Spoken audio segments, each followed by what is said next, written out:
Hello दोस्तों, आप सभी का स्वागत है हमारे YouTube channel old NCERT classes में। दोस्तों आज हम लोग पढ़ने वाले हैं चैप्टर 3 वैदिक युग का जीवन।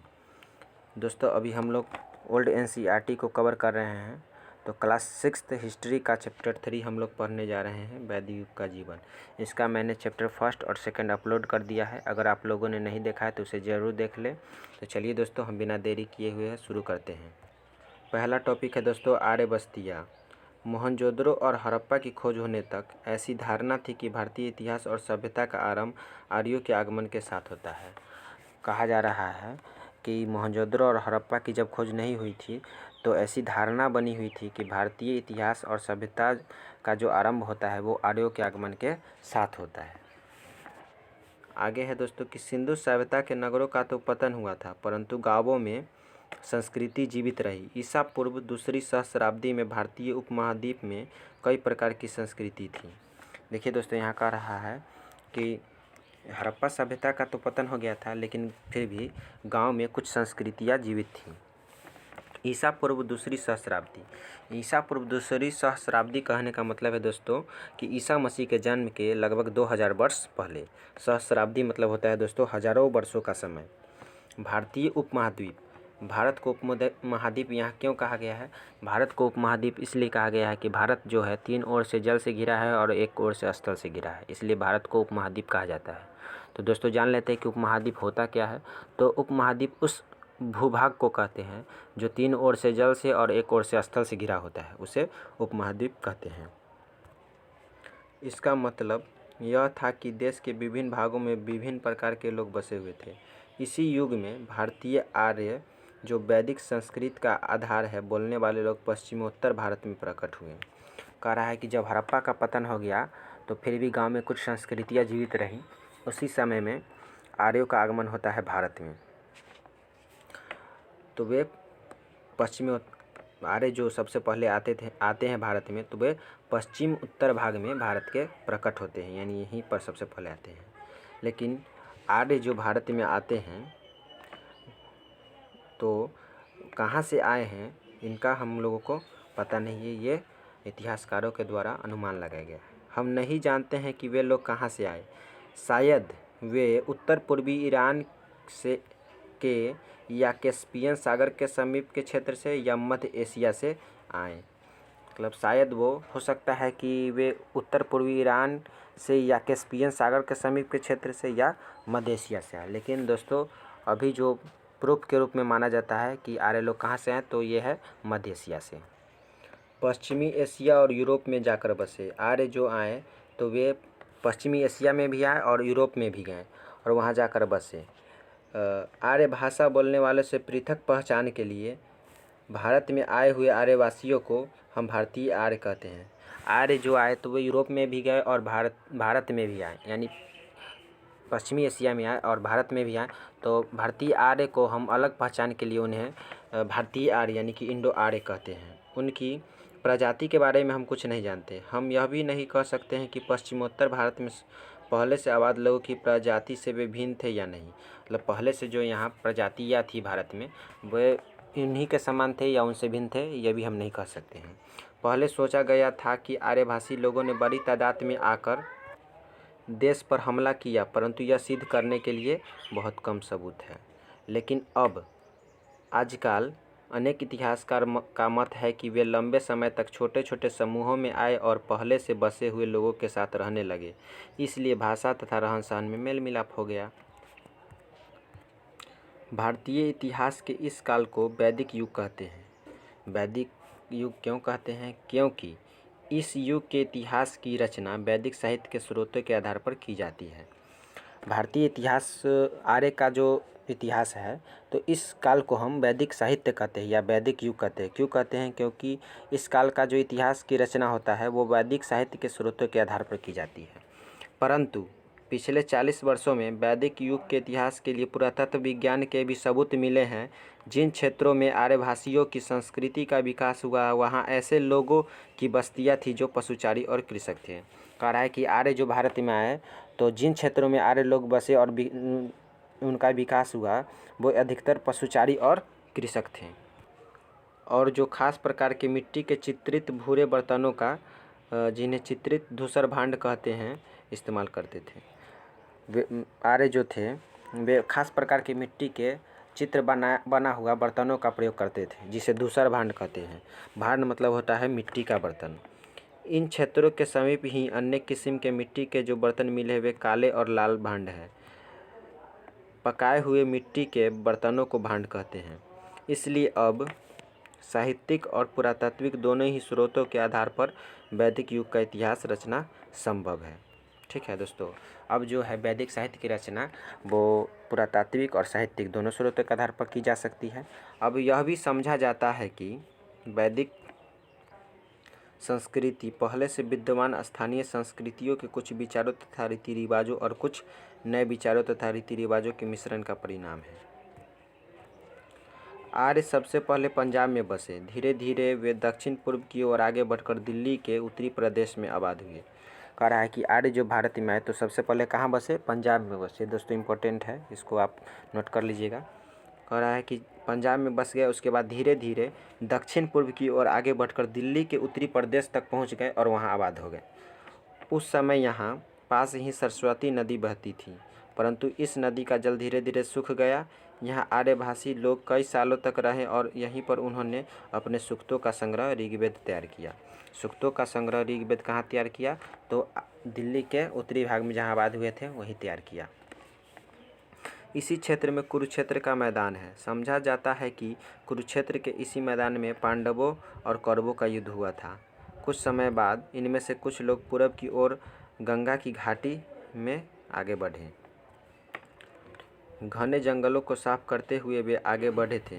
इनमें से कुछ जंगलों को तो उन्होंने जलाकर साफ किया और कुछ को लोहे की कुल्हाड़ियों से काटकर साफ किया। अब वे लोहे और के औजार और हथियार बनाने लगे थे। कह रहा है कि वे अब लोहे और से परिचित हो गए थे और लोहे के औजार और हथियार बनाना शुरू कर दिए थे और कुल्हाड़ी से जंगलों को साफ करते थे और या तो जलाकर साफ करते थे। आरंभ में आर्य पशुचारी खानाबदोश लोग थे। कह रहा है कि सबसे पहले जो भारत में आर्य आए वे पशुचारी थे, यानी पशुओं को चराना उनका काम था और खानाबदोश लोग थे। दोस्तों खानाबदोश शुरू वाला चैप्टर है हमारा फर्स्ट आदि मानव, उसमें हमने खानाबदोश को एक्सप्लेन किया है। आप लोग अगर उस वीडियो को नहीं देखें तो ज़रूर देखें। चलिए थोड़ा सा यहाँ भी मैं बता देता हूँ कि खानाबदोश लोग होता क्या है। खानाबदोश लोग वे होते हैं जो भोजन और आश्रय की तलाश में एक स्थान से दूसरे स्थान भटकते हैं, अर्थात उनके रहने का कोई निश्चित स्थान नहीं होता है। वे पशुओं के बड़े बड़े झुंड पालते थे, यही उनकी जीविका के साधन थे। आरंभ के आर्य पशुचारी थे, खानाबदोश थे और पशुओं को पालना उनका काम था और यही उनकी जीविका के साधन थे, यानी कि सबसे पहले वे पशुपालन ही करते थे। वे एक जगह से दूसरी जगह जाते रहते थे। धीरे धीरे वे अस्थायी रूप से गांवों में बसने लगे और पूरी तरह किसान बन गए। चूँकि वे नगर जीवन से परिचित नहीं थे, अतः नगरों का उदय होने में कुछ सदियों का समय लगा। इसलिए आर्यों के आरंभिक निवास स्थल गाँव ही थे। आर्यों का आरंभिक निवास स्थल कहाँ था? तो दोस्तों गाँव था, इसको नोट कर लीजिएगा। हड़प्पा संस्कृति के लोगों के बारे में अधिकतर जानकारी हमें उनके निवास स्थलों की खुदाई से मिलती है। कह रहा है कि हड़प्पा संस्कृति के जो लोग के बारे में जानकारी मिलती है हमें उनके निवास स्थल की खुदाई से प्राप्त हो जाती है।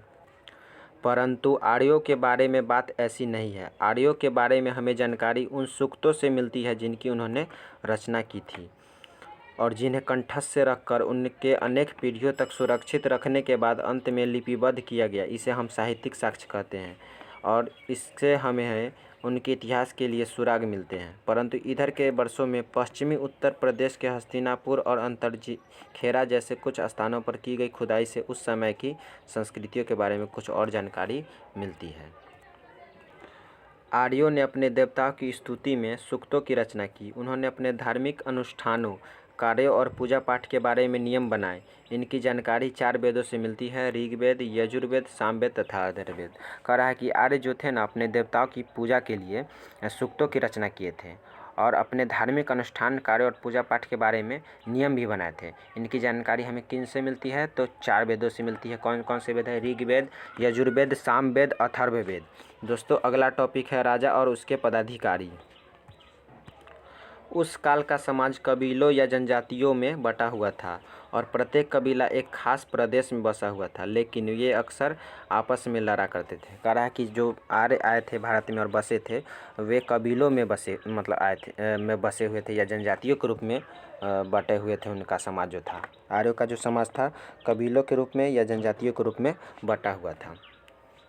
और वे जो आर्य थे कबीलों में थे, तो बहुत सारा कबीला था बसा हुआ जो कि आपस में युद्ध किया करते थे। युद्ध क्यों करते थे? तो पशुओं के झुंडों के लिए चारगाहों की आवश्यकता थी और इन चारगाहों पर अधिकार करने के लिए कबीलों में लड़ाइयाँ होती थी। मतलब वे तो पशु पालते थे और पशुओं की को चराने के लिए उनको चारगाह की आवश्यकता थी, जिसकी वजह से चाहते थे आर्य लोग कि हम अधिकार करें तो हम अधिकार करें, इसलिए वे लोग आपस में युद्ध किया करते थे। प्रत्येक कबीले का एक राजा या सरदार होता था, जिसे प्रायः उसके बल तथा शौर्य के आधार पर चुना जाता था। बाद में राजपद वंशानुगत हो गया, अर्थात राजा की मृत्यु के बाद उसका पुत्र राजा होता था।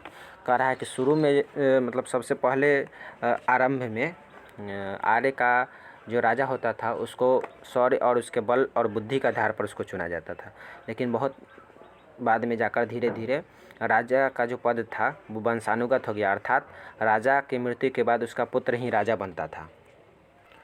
राजा का कर्तव्य था कि वह अपने लोगों की रक्षा करे और उसके संबंधी उसमें उसकी मदद करते थे। राजा का कर्तव्य क्या था कि वह अपने लोगों की रक्षा करे और राजा की उसका जो संबंधी होते थे उसकी इस कार्य में मदद करते थे। राजा कबीले की इच्छा के अनुसार शासन करता था और इसमें कई व्यक्ति उसकी मदद करते थे। योद्धाओं का एक नायक होता था जिसे सेनानी कहते हैं। दोस्तों इसे नोट कर लीजिएगा, ये इम्पोर्टेंट वर्ड है कि सेनानी किनको कहते थे वैदिक साहित्य में, तो योद्धाओं के नायक को सेनानी कहा जाता था। सेनानी हमेशा राजा के साथ रहता था। एक पुरोहित होता था जो राजा के लिए धार्मिक अनुष्ठान करता था और उसे सलाह देता था। पुरोहित का क्या कार्य था? वे राजा के लिए धार्मिक अनुष्ठान यानी पूजा पाठ और यज्ञ करवाते थे तथा राजा की मदद करते थे, उसे सलाह देते थे। दूतों के जरिए वह नज़दीक के गाँवों में बसे हुए अपने कबीलों के लोगों से संपर्क स्थापित करता। राजा जो था अपने कबीलों के लोगों के बारे में जानकारी किसके जरिए प्राप्त करता था? तो दूतों के जरिए प्राप्त करता था। राजा गांव के मुखियों से भी सलाह मशवरा करता था। राजा पुरोहित से सलाह मशवरा करता था, साथ ही साथ गांव के मुखिया से भी सलाह मशवरा किया करता था। यदि किसी अत्यधिक महत्व के मामले पर विचार करना होता तो राजा समूचे कबीले की सलाह लेता था। ये संस्थाएं समिति और सभा कहलाती थीं। राजा को अगर किसी विशेष महत्व के मामले में विचार करना होता था यानी की सलाह लेना होता था तो वे पूरे कबीले की सलाह लिया करते थे, जो राजा होते थे वैदिक साहित्य के। ये जो संस्थाएं थी वे सभा और समिति कहलाती थी। समिति में कोई भी व्यक्ति अपनी स्पष्ट राय दे सकता था। समिति का में जो भी लोग होते थे वे अपनी राय जो थे राजा के सामने में स्पष्ट रूप से व्यक्त कर सकते थे। जान पड़ता है कि सभा चुने हुए लोगों की एक छोटी संस्था थी। अब दोस्तों अगला टॉपिक है ग्राम।